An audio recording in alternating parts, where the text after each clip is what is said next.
Effectivement, lors d'un discours prononcé samedi, à la veille de la fête de l'indépendance de la Côte d'Ivoire, le chef de l'État ivoirien, Alassane Ouattara, avait annoncé avoir signé un décret accordant la grâce présidentielle à l'ancien président Laurent Gbagbo dans le souci de renforcer la cohésion nationale.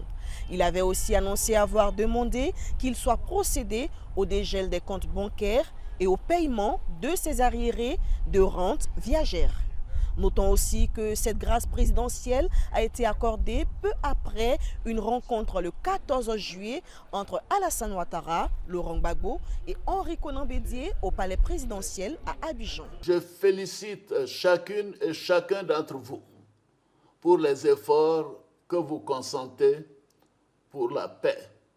C'est pourquoi, dans le souci de renforcer davantage la cohésion sociale, j'ai signé un décret accordant la grâce présidentielle à M. Laurent Gbagbo, ancien président de la République.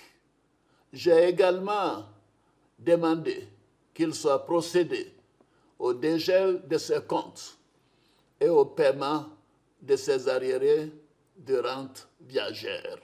Laurent Gbagbo, ancien président de la Côte d'Ivoire, avait été définitivement acquitté en mars 2021 de crise contre l'humanité par la Cour pénale internationale où il avait été transféré en 2011.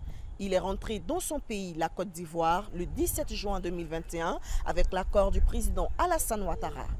Avant son retour en Côte d'Ivoire, Laurent Gbagbo avait été jugé par accoutumance et condamné à 20 ans de prison. Il faut dire qu'après une décennie de crise politico-militaire qui a fait plus de 3000 morts en Côte d'Ivoire, la réconciliation est beaucoup attendue par les Ivoiriens. Pour certains, ce geste du président Alassane Ouattara envers son ancien rival est un nouveau signe d'apaisement dans ce pays d'Afrique de l'Ouest. Christina Niaouré, CGTN français.